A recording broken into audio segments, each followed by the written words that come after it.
그래, 오늘 저는 여러분들과 함께 심 대신 주님이라고 하는 제목을 가지고 잠시 은혜를 나누길 원합니다. 여러분 요즘에 심이 좀 있으십니까? 요즘에 어린애들이 이렇게 얘기한다고 합니다. 아빠 힘들어. 그래요. 어른들만이 아니라 애들도 힘들다고 합니다. 여러분 우리가 사람은 살아가면서 참 힘이 많이 필요해요. 자기를 지탱하는 힘, 또 마음을 지탱할 힘, 그리고 하나님께서 우리에게 주시는 사명을 감당할 힘, 그리고 다시 일어설 힘이 필요합니다. 그런데 실제적으로 생각을 해보면 나이가 들어가면 들어갈수록 배운 것도 많고 경험도 쌓이고 그래서 더 힘이 날 것 같은데 어떻게 해요? 집었던 것도 툭툭 떨어뜨리고 자꾸 안 걸리던 돌뿌리도 자꾸 발에 걸리고 계단도 자꾸 걸리고. 왜 그렇습니까? 힘이 약해지기 때문에, 힘이 떨어지기 때문에 그래요. 그래서 가다가 펄퍽하고 넘어집니다. 남의 얘기가 그래요. 그런데 그런 것만이 아니라 무엇인가 다른 사람이 나에게 얘기할 때 웬만한 일로 서운하지 않았어요. 그런데 요즘에 보면 나이가 들어갈수록 이런저런 얘기 들으면 괜히 자꾸 서운한 마음이 들어요. 왜 그래요? 심력이 떨어졌기 때문에 그래요. 아이가 아무것도 아니야, 괜찮아. 옛날에는 괜찮았어요. 그런데 마음이 연약해지고 힘이 빠지니까, 심력이 떨어지니까 이런 조그만 저런 일로 인하여서 자꾸 마음이 약해져요. 이제는 용기가 나질 않아요. 그게 바로 힘이 떨어지는 거예요. 더 나아가서 우리는 날마다 여러분 다른 사람도 일으켜 세워주고 그리고 이끌어줘야 될 그런 힘들이 필요한데 그 힘이 자꾸 떨어지는 거예요. 사실 때 깨닫고 보면 우리의 생각보다 우리의 힘이 정말 빨리 소진되어지는 것을 봅니다. 다시 말하면 우리의 생각보다 힘이 빨리 바닥이 나는 거예요. 사람의 힘은 생각보다 쉽게 흔들리며 세상의 안전은 생각보다 쉽게 무너지는 것을 보게 됩니다. 다윗이 그랬어요. 다윗이 어떤 사람이었어요? 예전에 젊을 때 사자도 곰도 때려 눕혔던 그런 용감한 사람이었습니다. 그런데 자기가 도망을 다니다 보니까 이제 사울 왕의 그 추격을 받고 많은 군사들을 풀어서 자기를 잡으려고 할 때에 이리저리 도망을 다니는데 아무리 잘 달리던 달리기에 귀재였던 그 다윗도 다리가 힘이 풀리면서 후들후들 거리는 겁니다. 그것을 통해서 자신을 느껴보고 깨닫게 됩니다. 뭐라고요? 내가 아무리 용맹한 사람이라고 할지라도 내 힘에는 한계가 있구나. 내가 지금 여기까지 이렇게 그나마 살아올 수 있었던 것이 내 힘인 줄 알았는데 내 힘이 아니라 나를 붙들고 있는 하나님의 힘이었구나. 그러면서 그가 고백하기를 이렇게 고백합니다. 이제는 내가 인생을 살아가는 그 모든 것이 내 힘이 아니라 나를 붙들고 계시는 하나님이 힘이 되어 주셔서 내가 여기까지 왔고 앞으로도 가게 되겠구나 하는 깨달음이 오면서 이렇게 고백합니다. 오늘 1절 다 같이 한번 볼까요? 1절입니다. 시작. 나의 힘이 되신 여호와여 내가 주를 사랑하나이다. 그래요. 여러분 여기서 힘이라고 하는 말은 다른 뜻이 아니라 두 가지의 뜻이 있대요. 나를 붙들어 주다. 그리고 나를 끌어주다. 이런 뜻이 있대요. 그러니까 하나님이 나를 그냥 한번 도와주는 것이 아니라 나를 붙들고 나를 계속해서 끌어가 주시는 그런 분이 누구시라고요? 하나님이시라는 겁니다. 그래서 그는 어떻게 해요?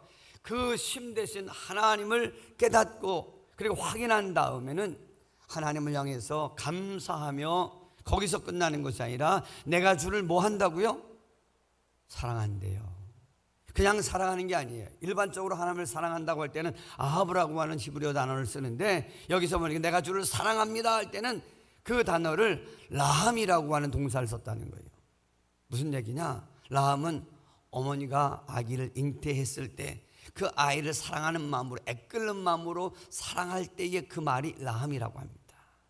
자, 그러니까 심장과 배가 뒤틀릴 정도로 그 어떤 상황 속에서도 내 자녀를 지키겠다고 하는 그 애끓는 마음이 바로 라함인데, 그런 마음을 가지고 하나님을 사랑한다고, 그러니까 관념적으로 이론적으로 하나님을 사랑하는 것이 아니라 자기의 삶의 한 자락 한 자락에서 경험했던 그 하나님, 나를 지키시고 보호하시는 그 하나님을 경험했기 때문에 이데아적이고 이론적인 하나님이 아니라 내 삶의 현장에서 내가 정말로 사울의 그 추격을 받으면서 도망 다니다가 그럼에도 불구하고 나를 지켜주시고 붙들고 계시는 그 하나님을 만났을 때 그 하나님 나의 힘일 뿐만 아니라 그 하나님을 내가 사랑합니다 고백했다는 거예요.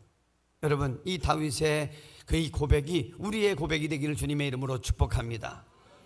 여러분, 다윗이 고백하는 이 고백은 삶의 그 경험에서 터져 나오는 진정한 고백이요, 신앙 고백이요, 어찌 보면 신앙 간증인 거예요. 바라게 신앙생활하면서 그 하나님을 경험으로, 내가 만남으로 인해서 그 하나님만이 나의 힘이십니다, 나는 그 하나님을 사랑하기 원합니다 고백하는 아름다운 하나님의 자녀들 다 되길 주님의 이름으로 축복합니다. 그래서 저는 이런 말씀을 드리고 싶어요. 따라해봅니다. 신앙은 명사만이 아니라 동사다. 그러니까 하나님을 머리로, 관념으로 하는 것만이 아니라 어떻게 해야 돼요? 그 하나님을 사랑하고 그 하나님을 붙잡고 그 하나님을 높이며 사랑하는 것이, 실제적인 것이 신앙이라는 사실입니다. 자, 그런데 여기 보니까 그 하나님이 나의 힘이 되시는데 먼저 반석이 되신다는 거예요. 반석. 여러분, 반석하면 어떤 이미지가 생각이 나요? 돌멩이가 생각이 납니까? 아니면 큰 집채만한 바위가 생각이 납니까? 집채만한 바위가 생각이 나죠. 그 위에 내가 딱 쓰면 견고한 거예요. 많은 사람들은 이 반석을 내 나름대로의 힘, 내 나름대로의 경험, 지식, 그런 수단, 방법을 나의 삶을 지탱하는 그러한 반석으로 삼으려고 하다 보니까 그 반석이 자꾸 흔들리는 거예요. 그 반석이 금이 가는 거예요. 그 기반이 나를 혼동되게 만들고 나로 하여금 불안하게 만들어요. 그런데 오늘 다윗은 뭐라고 이야기합니까? 아니다, 나의 힘도 내 재주와 수단과 방법도 그것이 아니라 오직 보이지 않지만 온 우주를 통치하시고 이 세상을 이끌어 가시는, 이 우주를 붙들고 계시는 전능하신 하나님만이 나의 반석이십니다 라고 고백하고 있다는 거예요. 여러분, 사람은요, 자기가 의지하는 어떤 사람이 있으면 그것을 기대고 싶고, 그리고 또 내가 붙들고 있는 나 나름대로의 재물이 있으면 그걸 믿고 의지하려고 해요. 또 인맥도 중요하지요. 또 환경도, 좋은 환경 속에서 여러분 든든하게 살아가려고 합니다. 그러나 여러분, 어느 때가 되면 어려운 바람이 불어오면 그것들이 다 흔들거리다가 무너져 내리는 거예요. 예수님께서 산상수훈에서 뭐라고 말씀하셨습니까? 모래 위에 지은 집은 겉으로는 멀쩡한 것 같은데 바람이 불고 창수가 나면 어떻게 된다 그랬어요? 다 무너지고 쓰러지고 만다는 거예요. 그러나 반석 위에 세운 집은 바람이 불고 창수가 불어도, 창수가 나도 어떻게 해요? 무너지지 않는다 그랬어요. 여러분, 모래 위에 인생을 짓기를 원하십니까? 아니면 반석 되시는 주님 위에 집을, 인생의 집을 짓기를 원하십니까?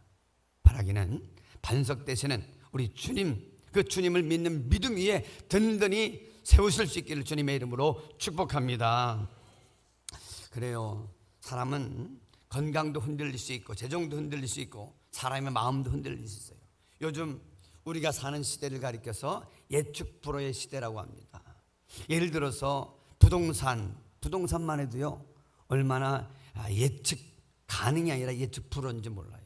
요즘 시대가 어떻게 돌아가는지 여러분 아시는 것처럼 젊은 남녀가 정말 내 집 마련하는 것이 꿈이다 해서 이렇게 쌈짓돈을 다 모아가지고 모자르니까 대출을 해서 그렇게 집을 장만했는데 웬걸, 여러분, 그 빌린 이자율이 폭등함으로 인하여서 얼마나 젊은이들이 가슴이 찢어지고 눈물 속에 살아가고 있습니까? 그러니까 젊은이들만이 아닙니다. 어른들도 마찬가지예요. 그렇게 우리가 예측할 수 있는 그런 상태로, 그런 시대를 우리가 살아가고 있는 게 아니에요. 교육정책도, 그 경제정책도, 그 외에 여러 가지들도 다 우리가 예측할 수 없는 시대를 우리가 살아가고 있어요. 그럴 때 여러분 모든 것들이 다 흔들려요. 그런데 그 흔들리는 거기에다가 내 인생에 집을 짓는다고 하면 나는 날마다 흔들리면서 금이 가고 불안해할 거예요. 그런데 오늘 다윗은 뭐라고 이야기합니까? 하나님만이 나의 반석이십니다. 아멘. 여러분 출애굽기 17장을 보면 이스라엘 백성들이 광야를 가다가 목이 말라서 죽을 지경입니다. 그럴 때 하나님께서 모세를 명하여서 그 반석을 치라고 합니다. 그럴 때에 반석에서 무엇이 납니까? 물이 솟구쳐 오릅니다. 여러분 어떻게 돌에서 물이 솟구쳐 오릅니까? 이건 불가능한 일이에요. 그러나 여러분 죽은 것 같고 아무 생명체가 아닌 것 같은 것이라고 할지라도 하나님의 말씀이 떨어지면 거기에서 생수가 터져나올 줄로 믿습니다. 그러니까 보이지 않는 하나님, 아무도 알지 못하는 하나님이라고 할지라도 내가 믿는 그 하나님은 무에서 유를 창조할 뿐만 아니라 여러분 반석에서 물을 내시는 생명의 주인 줄로 믿으시기 바랍니다. 그렇다고 하면 오늘 우리가 정말 나의 삶에 진정한 반석으로 삼고 살만한 것이 무엇이 있을까? 오직 보이지 않지만 살아 역사하시고 우리의 영원한 생명을 주시는 그 하나님만을 반석으로 삼고 사는 믿음의 종들 되기를 주님의 이름으로 축복합니다. 두 번째로 우리가 생각할 수 있는 건 뭐냐 하면 따라해봅니다. 심 대신 주님은 나의 요새이십니다. 요새라고 하는 말이 뭐예요? 피난처요, 안식처요, 남이 알지 못하는 나만의 아주 비밀한 그런 공간을 가리켜서 요새라고 합니다. 그런데 여러분 요새는요 난공불락처럼 잘 쌓아놓는 그리고 또 보이지 않는 그러한 것을 말합니다. 다윗이 정말로 그렇게 사울 왕의 추격을 받으면서 도망 다닐 때 유대 광야에는 많은 동굴이 있고 그리고 협곡이 있습니다. 그래서 자기 스스로 생각할 때 야 내가 누구야? 숨는 데 귀재야. 달리기만 잘하는 것이 아니라 기가 막히게 나는 숨을 수 있어. 그래서 이곳으로 저곳으로 숨어 다닙니다. 그러나 3,000명이나 되는 군사를 풀어서 여러분 다윗을 잡으려고 하니까 결국 어떻게 도관에 둔짓뿐이 될 수가 없었어요. 이제는 완전히 포위되어서 잡힐 수밖에 없는 상황입니다. 그런데 신기한 것은 하나님께서 잡힐 수밖에 없는 그 다윗을 어떻게 합니까? 건져주세요. 보호해주세요. 어떻게? 보아야 될 텐데 보지 못하게 만들어요. 들어가야 되는데 비껴가게 하세요. 할렐루야. 그러니까 다윗이 있는 그 굴로 들어왔는데 사울이 어떻게 해요? 볼일만 보고 나가네. 그리고 또 정확하게 다윗이 있는 그 동굴이 있는데도 불구하고 딱 들어가려고 하니까 옆에 있는 사람이 뭐라 해? 야 거미줄을 쳤는데 말이야. 야 저기에 누가 사람이 들어가겠냐고 들어가지 않았다고 하는 전설이 내려옵니다. 자, 그런 것을 보면 하나님께서 다윗을 보호하시려고 할 때는 여러분 볼 것을 보지 못하게 하시고 더 나가서 미물인 한 벌레를 통해서도 여러분 지나쳐 가게 만들어 주시는 줄로 믿습니다. 그러니까 내가 아무리 변장을 하고 아무리 내 수단 방법을 통해서 숨고 나름대로 자기를 보호하려고 하지만 그러나 얼마 못 가서 잡힐 수밖에 없고 사단의 밥이 될 수밖에 없지만 하나님께서 보호해 주시면 하나님께서 요새가 되어 주시면 그곳에서 안전할 줄로 믿습니다. 그래서 우리는 여러분 세상의 그 어떤 것보다 주님의 전능하신 날개 아래 들어가서 여러분 요새를 삼아서 그곳에서 평안함을 누리고 안식을 얻게 되기를 주님의 이름으로 축복합니다. 그래서 찬송가에 그런 찬송이 있죠. 주 날개미 내가 편안히 쉬네 밤 깊고 비바람 불어쳐도 여러분 밤 깊고 비바람이 불어친다고 할지라도 주님의 전능하신 날개 아래 들어가면 안식이 평안함이 심히 위로가 있는 줄로 믿습니다. 근데 많은 인간들은 어떻게 해요? 사람들은 정말 위기를 만날 때 자기 나름대로 요새를 만들어 놓고 그것에 들어가서 야 숨었다 나름대로 이 모든 이 바람을 지나가자 그리고 이 답답한 것을 잊어버리자 그래서 사람들 안에 들어가 가지고 어떻게 해요? 그 분주함 속에 뭐 답답함을 잊어버리려고 해요. 심지어 어떤 사람들은 흔들고 막 먹고 마시면서 잊어버리려고 하는 거예요. 그런데 잘 잊어지지가 않자 답답한 겁니다. 마치 우리 어린이들이 가끔씩 숨바꼭질을 하잖아요. 숨바꼭질을 하면 막 시간이 쫓겨서 막 도망다니는데 어떻게 숨을 곳을 찾다가 급해지면 어떻게 됩니까? 농에다 이렇게 머리만 확 바꾸면 어떻게 해요? 나 숨었다. 그러면 엉덩이는 다 보이는데도 불구하고 이 자기 얼굴만 파묻으면 이제 여러분 숨겨진 것처럼 착각을 하지요. 그 모습이 우리 인간들의 모습이 아니냔 말입니다. 말하기는 여러분, 우리가 하나님께서 품어주실 때, 하나님이 안아주실 때, 하나님이 우리의 요새가 되어주실 때 우리는 안전하고 여러분 정말로 그곳에서 참된 안식과 평안함을 얻게 될 줄로 믿습니다. 그래서 우리는 무엇보다도 날마다 시편 62편 2절 말씀처럼 우리 한번 고백해 보십시다. 시작. 오직 그만이 나의 반석이시요 나의 구원이시요 나의 요새이시니 내가 크게 흔들리지 아니하리로다. 그래요. 때로는 우리가 마음이 막 흔들려요. 그리고 인간인지나 완벽하지가 않아요. 그런데도 불구하고 중요한 것은 하나님을 나의 요새로 삼고 그 전능하신 날개 아래 들어가서 있게 되니까 마음이 요동쳐도 어떻게 해요? 안전할 줄로 믿습니다. 그렇다고 하면 이 현대에 하나님의 날개인 그곳은 어디일까요? 하나님의 거룩한 성전인 줄로 믿습니다. 그곳에 들어가서 마음껏 하나님 앞에 부르짖고 기도하세요. 그러면 하나님께서 우리의 기도를 들으시고 응답하여서 여러분 그 모든 그러한 답답함을 지나가게 하실 줄로 믿습니다.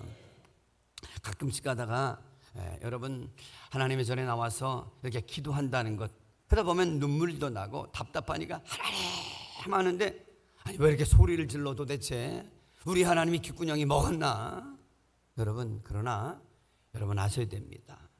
우리의 입이 열릴 때 우리의 영안이 열리고 우리의 눈이 열릴 때 우리의 마음이 열리고 여러분 우리의 눈이 열리고 마음이 열릴 때 하늘이 열릴 줄로 믿습니다. 다니엘서 9장 19절을 한번 다 같이 한번 봅니다. 뭐라고 되어 있는지 시작. 주여 들으소서 주여 용서하소서 주여 들으시고 행하소서 지체지 마옵소서 나의 하나님이여 주 자신을 위하여 하시옵소서 이는 주의 성과 주의 백성이 주의 이름으로 일컫는 바 됨이니이다. 아멘. 여러분 그렇습니다. 우리가 하나님 앞에 주여 할 때 어떻게 해요? 로마서 10장 13절에 이렇게 말하잖아요. 뭐라고요? 주의 이름을 누구든지 주의 이름을 부르는 자는 구원을 얻으리로다. 사는 길이 열릴 줄로 믿습니다. 그러니까 여기 보니까 그냥 주여 주여만 하는 것이 아니라 주여 들으시옵소서 주여 용서하시옵소서 나같이 불충한 죄인이 생각이 짧아서 또 많은 것들을 올바르게 하지 못하다 보니 이와 같은 우와 실수를 범했습니다. 주님 용서하여 주옵소서. 주여 들으시되 행하시고 내 기도를 들으시고 응답하시고 행하실 때 지체치 마시옵소서. 간절하게 기도하는 거예요. 그래서 여러분 우리의 입이 열리면 여러분 우리의 마음도 열리고 우리의 마음이 열리면 우리의 눈도 열릴 때 우리의 눈도 열리게 되어지면 영안이 열려서 어떻게 해요? 하늘이 보여지고 하늘이 열려지면 하나님께서 하늘에 신령한 복을 여셔서 우리의 모든 간구에 응답해 주실 줄로 믿습니다. 그러니까 기도할 때 어떻게 입을 열어서 주여를 부르시라는 거예요. 누구든지 주의 이름을 부르는 자는 여러분 좋은 일이 일어날 줄로 믿습니다. 그러니까 기도할 때 뭐 동성 기도할 때 한 번 주여 하지 말고 주여 힘이 없어요 주여 그러지 마시고 간절함으로 주님만이 나의 요새입니다. 주님만이 나의 반석입니다. 주님만이 나의 생명입니다. 여러분 나를 보호하실 분입니다 하는 진지한 마음을 가지고 대충 한번 부르는 그런 이름이 아니라 여러분 간절한 마음을 가지고 기도하면 그 주여 부르는 그 이름을 가지고 하나님께서 우리를 보호하시는 놀라운 날개를 펴주실 줄로 믿습니다. 그래서 우리는 시편 46편 1절에 이렇게 고백하게 되는 겁니다. 시작. 하나님은 우리의 피난처시요 힘이시니 환난 중에 만날 큰 도움이시라. 따르면 환난 중에 만날 도움이다. 어떤 도움이냐? 큰 도움이다. 아멘. 여러분, 환난을 당하고 어려운 일을 만나고 그리고 정말 그러한 때에 큰 도움이 되시는 하나님을 여러분들의 보호막으로 요새로 삼기를 주님의 이름으로 축복합니다. 마지막으로 셋째는 우리가 무엇이냐? 힘이 되신 주님은 따라해봅니다. 나의 구원이십니다. 여러분, 오늘 18편 2절을 보면 한번 2절을 다 같이 한번 읽어볼까요? 여기 보면 8가지 하나님의 겹겹의 말씀이 나옵니다. 시작. 여호와는 나의 반석이시요 나의 요새시요 나를 건지시는 이시요 나의 하나님이시요 내가 그 안에 피할 나의 바위시요 나의 방패시요 나의 구원의 뿌리시요 나의 산성이시로다. 아멘. 겹겹의 하나님의 성호, 겹겹의 하나님의 은혜를 지금 소개하고 있는데, 마지막으로 세 번째는 뭐냐? 구원이 되시는 하나님이시라는 거예요. 근데 여기 보니까 구원의 하나님을 건지시는 분으로, 그리고 구원의 뿔을 가신 하나님으로 묘사하고 있습니다. 여러분, 구원이라는 게 뭐예요? 어려운 위기 가운데서 건져주는 거 아닙니까? 베드로가 물에 빠져서 막 죽어갈 때에 주야 부르니까 주님이 손을 뻗쳐서 이렇게 건져주시잖아요. 구원은 내 수단과 방법으로 나오는 것이 아니라 하나님의 전능하신 손이 나를 그 죽을 자리에서 끌어올리는 것이 구원인 줄로 믿습니다. 그러니까 이 구원을 이야기할 때 여기 보면 특별히 구원의 뿌리시로다 이렇게 이야기합니다. 여러분, 짐승의 뿔은 무엇을 상징합니까? 그것은 힘과 그리고 승리를 상징합니다. 그래서 성경에서 말하는 뿔은 하나님의 능력, 하나님의 권세, 하나님의 승리, 하나님의 대단한 권세를 이야기하기에 여러분, 우리가 구원의 뿔을 가지신 하나님이라는 거예요. 그래서 악한 사단과 싸울 때 이 구원의 뿔을 꽉 박으면 자기를 보호할 뿐만 아니라 승리하게 되죠. 그런데 중요한 것은 이 다윗이 삶의 현장에서 만난 그 하나님을 건지시는 분, 구원하시는 분, 그리고 뿔이 되시는 분, 이렇게 연결하는 그 이유가 뭐냐면 이 뿔은요 양각 나팔로도 쓰입니다. 그러니까 여러분, 그 왕하 19장이나 이사야 37장에 보면 그 아수르 사내립 군사가 18만 5천이 남유다를 쳐들어옵니다. 그럴 때 여호사밧이 무엇합니까? 성가대를, 찬양대를 세워서 양각나팔을 불면서 진격해 나갑니다. 그런데 놀라운 것은 그 양각나팔과 함께 찬양대가 그냥 찬양을 하나님 앞에 막 불러 올릴 때 하나님께서 그것을 들으시고 따라봅니다. 여호와의 사자를 보내신다. 여호와의 사자를 하나님이 그 찬양의 소리, 양각나팔의 소리를 딱 들으시고는 하나님께서 여호와 사자를 보내시는데 그 여호와의 사자가 뭘 가져오냐? 뿔을 가져온다는 거예요. 뿔을 가져 빵 빰빠라빰빰 빵 불면 어떻게 해요? 악한 사단들이 놀라 자빠지면서 기절을 하는데, 기절을 하고 일어나는 게 아니라 심장이 멎어버렸어요. 할렐루야. 그래서 하룻밤 사이에 몇만이 죽어요? 18만 5천 명이 그냥 송장이 되어버린 거예요. 여러분, 요즘에 그 강력 전자기파라는 걸 아십니까? EMP라고도 하죠. Electromagnetic Pulse. 그러니까 강력 전기 자기장이 쫙 퍼지면 어떻게 해요? 모든 기기들이 그냥 먹통이 되는 거예요. 지나가던 그런 차도, 지나가던 드론도 떨어지고, 더 나가서 탱크도 그냥 멈춰버리는 거예요. 모든 기기들이 스탑을 해버리는 거예요. 여러분, 사람도 그렇게 만드는데 전능하신 하나님께서 우리의 찬양을 들을 때 하나님께서 어떻게 해요? 그와 같은 역사를 행하실 줄로 믿습니다. 그런데 놀라운 것은 오늘 3절을 봅니다. 3절 다 같이 시작. 내가 찬송받으실 여호와께 아뢰리니 내 원수들에게서 구원을 얻으리로다. 다윗은 지금 자기가 어려움 가운데 있어요. 어려움이 지나간 상태에서 찬양을 하는 것이 아니라 지나간 다음에도 찬양할 수 있지만, 그러나 지나가기 전에 그 하나님이 나의 구원 되신다는 분명한 믿음이 있으니까 구원의 하나님을 찬양하겠다는 거예요. 할렐루야. 여러분, 여기 컵이 있는데 이 컵에다가 여러분 이걸 딱 맞추면 소리가 나요, 안 나요? 이 소리가 나면 그 소리에 따라서 여러분 파장이 나와요. 여러분, 강력한 파장이 탁 소리가 나면 창문이 깨져요, 안 깨져요? 깨지는 것처럼 하나님의 강력한 그러한 주파수가 팍 양강나팔처럼 퍼져 올라가면 여러분 심장이 멎어서 악한 사단은 다 진멸될 뿐만 아니라 한 길로 왔다 7길로 도망가는 역사가 일어날 줄로 믿습니다. 그러니까 여러분, 다윗은 하나님을 자기의 구원자로 삼았기 때문에 뭐 했다는 거예요? 구원의 확신을 가지고 어쩔 줄 몰라 하는 것이 아니라 지금 자기의 상황은 어렵지만 그 어려운 상황 속에서 주님 어떻게 해요? 어떻게 해요? 하는 것이 아니라 구원의 반석이 되시고 구원의 능력을 가지고 계시는 그 하나님을 향하여서 찬양을 올려드렸다는 거예요. 할렐루야.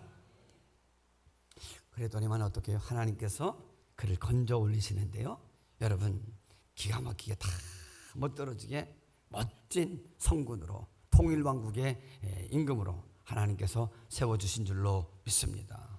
제가 한 번은 성남에 갈 기회가 있었습니다. 성남은 산동네가 많아요.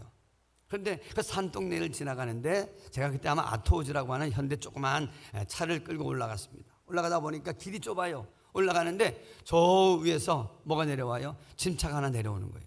그런데 빗길 줄 알았어요. 그런데 보니까 길이 좁으니까 이게 두 차가 못 지나가는 거예요. 내 뒤에도 차들이 막 오는데 어떻게 해요? 저쪽에서 빵빵 되는데 내가 뒤로 물러갈 수가 있어야지요. 진땀이 나고 그냥 땀이 뻘뻘 납니다. 어쩔 줄 몰라 하는데 그냥 어떻게 할 수 없는 그 상황 속에서 갑자기 무슨 소리가 나는 거 딱 보니까 창문을 열어보니까 모범 택시 운전사가 호루라기를 하나 불러가지고 삑삑대면서 들어가십시오, 빠지십시오, 자, 또 빠지십시오, 잠깐만 기다리죠. 그러면서 하는데 어떻게 해요? 잠깐 그 5분에서 10분 사이에 싹 풀어져서 정리가 되는데 얼마나 감사하던지요. 미안하기도 하고 감사하더라고요. 그런데 놀라운 것은 그 모범 택시 운전사의 그 호루라기 하나가 그 모든 것을 정리할 수 있더라고요. 하물며 온 우주를 창조하신 전능하신 하나님께서 여러분 정리하시려고 하면 무엇을 정리 못하겠어요? 바라기는 그 하나님께서 양강나팔을 통해서 하나님을 찬양할 때에 하나님께서 어떻게 해요? 역사하시는 것입니다. 아멘. 우리가 찬양할 때도 박수를 치고 서고를 치고 또 노래를 부르고 그렇게 온갖 모든 악기를 동원해서 하나님을 찬양하고 했는데 왜 이렇게 정말이야? 이 시끄럽고 뭐하고, 여러분 조금 이해하시고 하나님 한번 찬양하세요. 요즘에 보니까 세상에 나오니까 BTS, 여러분 BTS가 지금 세상을 돌아다니면서 하는데, 야 저기 스페인인가요? 어디는 그냥 총리가 나와가지고 초청해가지고 하는 데가 5만 명 6만 명이 모이는 곳에 난리가 나더라. 그때 보니까 누가 시끄럽다고 합니까? 오빠! 아이고, 온 세계가 BTS면 난리가 나는데 우리 하나님이 BTS보다 못해요? 우리 한번 해볼까요? 주여 한번 해볼까요? 시작! 주여! 한 번 더 시작! 주여! 한 번 더 시작! 주여! 할렐루야! 우리 하나님이 오빠 소리보다 더 기뻐하실 줄로 믿습니다. 우리 교회가 기도하는 소리, 찬양하는 소리가 넘쳐남으로 말미암아 하나님이 이 제주도 오시다가 우리 순복음제도 중학교로 임하여 오실 줄로 믿습니다. 결론의 말씀을 드립니다. 그렇습니다. 심 되신 주님은 우리의 반석이시고 우리의 요새시고 우리의 구원자가 되실 줄로 믿습니다. 그런데 우리는 인생을 살면서 여러분 잠깐 있다 없어지고 바닥이 나는 그러한 재물이나 어떤 환경이나 인맥이나 보여지는 것을 붙들고 기반을 삼고 살아가려고 하는 경향이 없지 않아 있습니다. 그것을 탓하기보다 그것도 필요하지만 그것보다는 정말 변하지 아니하는 든든한 우리의 반석이 되시는 하나님을 우리의 인생의 신앙의 반석으로 기반으로 기초로 삼고 살 때에 우리 인생의 집이, 우리의 신앙의 집이 무너지지 않을 줄로 믿습니다. 세상 어디 가도 안전한 곳이 없어요. 오직 전능하신 하나님의 날개 아래가 가장 안전하고 참된 안식과 위로와 평안을 얻게 될 줄로 믿습니다. 답답합니까? 어려움을 만납니까? 여러분 주의 이름을 부르세요. 그리고 주님을 찬양하세요. 그러면 반드시 그 하나님은 듣고 응답하시고 우리를 건지실 뿐만 아니라 건지시고 우리를 통해서 영광을 받으실 줄로 믿습니다.